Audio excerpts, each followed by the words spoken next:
Hello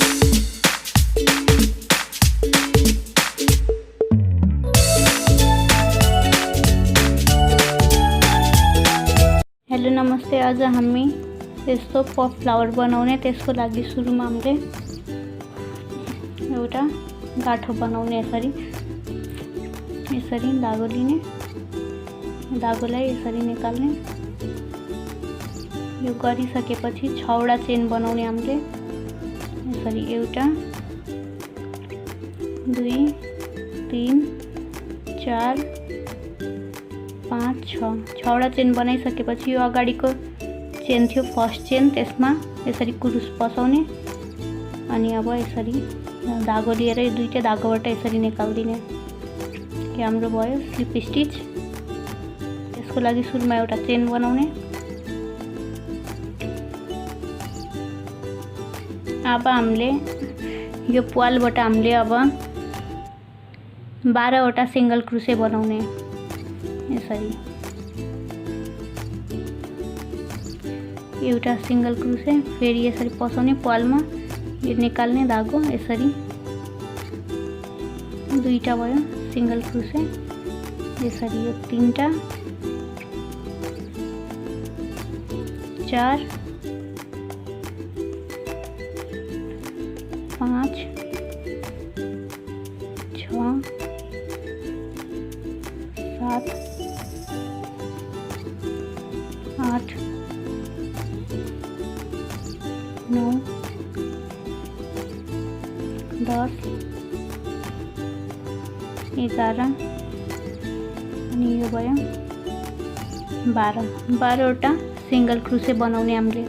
अब यो 12वटा single crochet बनाइसकेपछि हामीले सुरुमा एउटा चेन बनाएको थियौँ यता, त्यसमा गएर हामीले स्लिप स्टिचले यसलाई जोड्ने। यो हाम्रो फर्स्ट चेन छ। यता एउटा चेन बनाएको थियौँ हामीले, त्यसमा हामीले अब यसलाई जोड्ने। यसरी यो कुरुसलाई यसमा पसाउने अनि यसरी यसलाई निकालेर यसरी स्लिप स्टिचले जोडिदिने। अब यो जोडिसकेपछि हामीले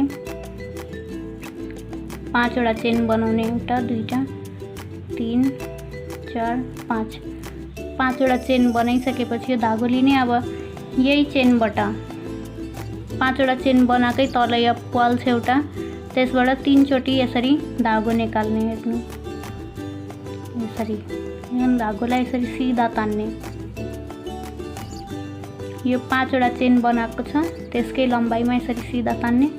एकचोटि भयो, फेरि दोस्रो चोटि त्यही प्वालमा पसाउने, फेरि त्यसरी नै तान्ने सिधा। फेरि यो तेस्रो चोटि यसरी सिधा तान्ने। यसलाई 3 चोटि भयो, फेरि अगाडिको चेनमा पनि 3 चोटि त्यसरी नै निकाल्ने धागो। एकचोटि, यो भयो 2 चोटि, यो 3 पल्ट यसरी नै निकालेपछि अब हामीले यसरी यो धागो लिने। सबै यो धागोबाट यसरी यसलाई कुरुसलाई निकाल्ने। यसरी निकालिसकेपछि अब हामीले एउटा चेन यसरी बनाउने। फेरि 4टा चेन बनाउने। 1 2 4 4टा चेन बनाइसकेपछि यो सेकेन्ड चेन हामीले धागो निकालेको थियौँ सेकेन्ड चेन, त्यसमा गएर हामीले स्लिप स्टिचले जोड्ने। यसरी यसमा पसाउने अनि यसलाई निकालेर यसरी निकाल्दिने। स्लिप स्टिचले जोड्यो। अब फेरि अगाडिको चेनमा पनि स्लिप स्टिच गर्ने। यसरी गरेर यसलाई यसरी निकाल्ने।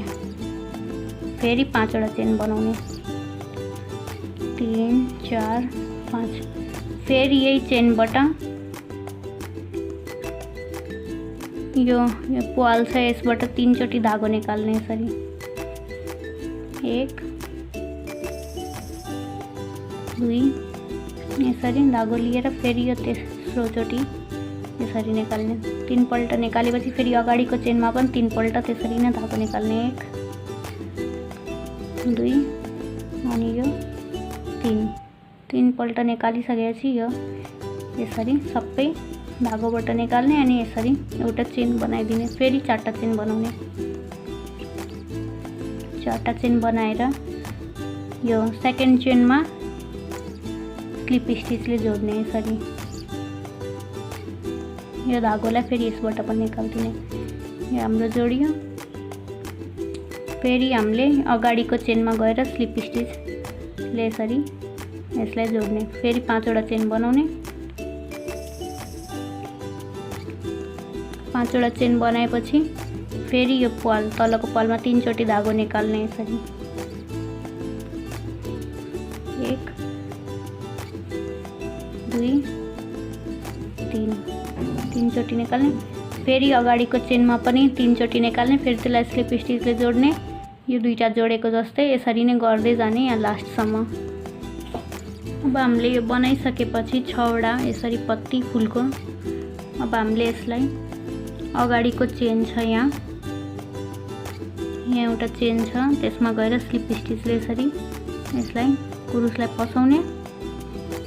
यो धागो निकाल्ने अनि यो धागोलाई यसबाट पनि निकाल्दिने यसरी।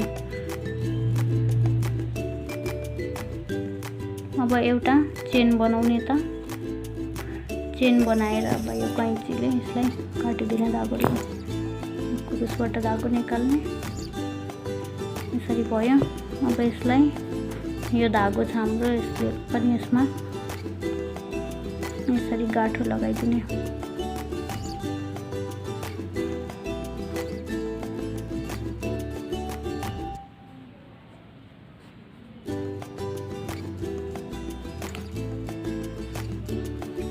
अब यो धागो पनि यसरी नै काटिदिने कैँचीले।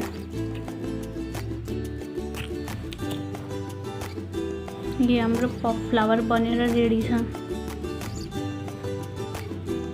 5 मिनट नै लाग्छ यो बनाउनु, धेरै टाइम पनि लाग्दैन, धेरै सजिलो छ यो। तपाईलाई यो भिडियो राम्रो लाग्यो भने शेयर र सब्स्क्राइब गरिदिनु होला। धन्यवाद।